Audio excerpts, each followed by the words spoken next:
उन्नाव का प्रसिद्ध आस्था स्थल नंदनवन पार्क महाशिवरात्रि के पावन अवसर पर भक्ति शक्ति दिव्यता का विराट केंद्र बनने जा रहा है। तैयारियां अब अपने अंतिम चरण में हैं और पूरा परिसर शिवमय हो चुका है।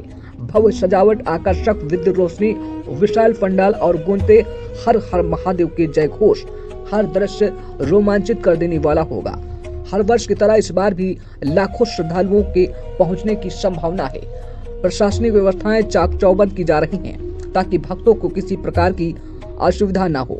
महाशिवरात्रि की रात यहाँ विशेष रुद्राभिषेक, अखंड भजन कीर्तन और भव्य शिव बारात का आयोजन किया जाएगा। शिव बारात में सजे धजे रथ, आकर्षक झांकियां, डमरू की गूंज और श्रद्धालुओं की उमंग, पूरा वातावरण कैलाश पर्वत की अनुभूति कराया जाएगा। इस विराट आयोजन का संचालन ब्रह्मा कुमारी ईश्वरी विश्वविद्यालय द्वारा किया जा रहा है। ब्रह्मा कुमारी कुसुम बहन जी के निर्देशन में पूरी टीम दिन रात जुटी है। आयोजकों ने सभी भक्तों से अपील की है कि अधिक से अधिक संख्या में पहुंचकर शिव बारात में शामिल हो, प्रसाद ग्रहण करें और भोलेनाथ का आशीर्वाद प्राप्त करें। इस बार महाशिवरात्रि पर उन्नाव गूंजेगा, हर हर महादेव के नारों से आसमान गूंजे उठेगा और नंदनवन पार्क बनेगा आस्था का महाकुंभ। नंदनवन पार्क उन्नाव ये कहाँ पड़ता है जी? ये इंदिरा नगर, पीडी नगर और इंदिरा नगर जो माइनर है उसी को पट्टी पे ही है।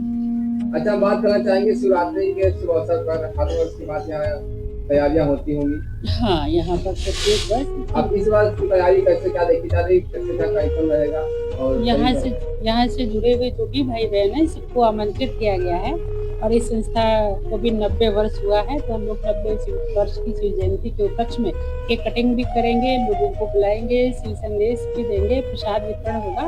इस प्रकार से सबको आमंत्रित करके यहाँ का प्रोग्राम किया जाएगा। प्रोग्राम की जो टाइमिंग है वो सुबह 8 बजे से 10 बजे रखी हुई है, क्योंकि शहर में कल बहुत धूमधाम रहेगी और लोग भी अपना प्रोग्राम रखेंगे, इसलिए हम लोगों ने सुबह मीटिंग में रखा हुआ है। और वैसे तो हमारा 15 दिन तक चलता है। हर सेंटर पे हम लोग प्रोग्राम करते हैं, जैसे भी हमारा सिविल लाइन में भी होना है, शुक्लागंज में होना है, तो अलग अलग डे के हिसाब से हम लोग प्रोग्राम रखते हैं। इसको हम लोग लगभग 1 महीने तक मनाते हैं शिव जयंती। संस्थान के कितने वर्ष हो गए? 90 वर्ष पर। 90 वर्ष पूरे हुए शिवरात्रि से। जी जी। कितनी संख्या में भक्त लोग आते हैं? प्रसाद में क्या सेवा होती है? संख्या में तो 500, 600, 700 ऐसे रहते हैं। दूसरा जो प्रसाद वितरण में अलग अलग प्रकार से होता है। कभी हम लोग बूंदी प्रसाद देते हैं, तो कभी कुछ बनाते हैं और कभी हम लोग व्रत का भी रखते हैं। तो उसी हिसाब से हम लोगों ने इस बार भी इमरती और मटर चाट का प्रोग्राम रखा।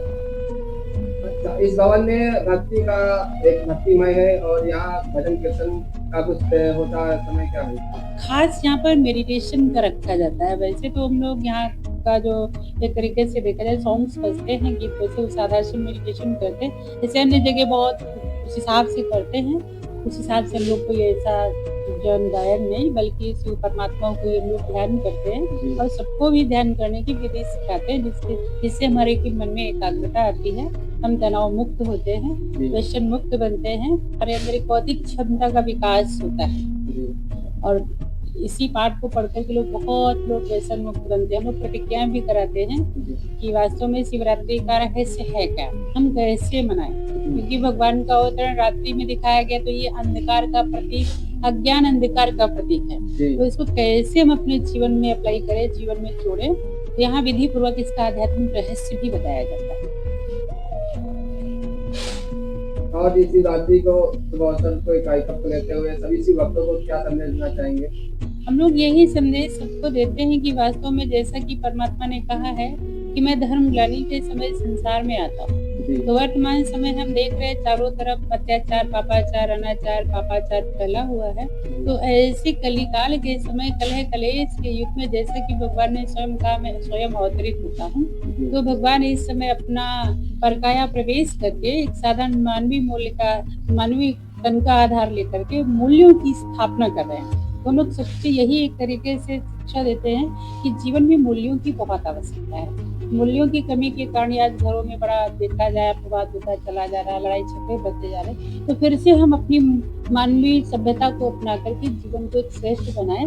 वास्तव में यही हमारे लिए सच्ची शिवरात्रि होगी, यही सबके लिए संदेश हमारा है। अच्छा बहन जी, ये जैसे कहते हैं कि संतों की वाणी के द्वारा शिक्षा और संस्कार आज के युवाओं काफी बिगड़ रहे हैं, तो उनका जो युवा बच्चे हैं और बच्चे हैं, सभी के माता पिता को क्या संस्कार शिक्षा का जो ध्यान देना चाहिए? नहीं, संस्कार बिल्कुल। पर ही जीवन निर्भर है। नहीं है क्या कि बच्चे तो एक तरीके से देखा जाए कि एक मिट्टी के समान है, इनको जिस ढांचे में हम डालना चाहते हैं। आज हम उनको बहुत महंगी चीजें तो देते हैं, गिफ्ट देते हैं, लेकिन उनको हम स्वयं संस्कार नहीं देते। और संस्कार हमारे जो होते हैं हमारे स्वयं के चरित्र के द्वारा बच्चों को मिलते हैं। जैसा हम बोलेंगे, जैसा हम करेंगे, जैसा हम चलेंगे, तो हमारे बच्चे भी हमसे प्रेरणाएं लेते हैं, शिक्षाएं लेते हैं। तो मेरे अंदर झूठ बोलने का संस्कार है, तो बच्चा भी हमसे देखेगा और सीखेगा, समझेगा, फिर वही वैसे करेगा, वैसे बोलेगा।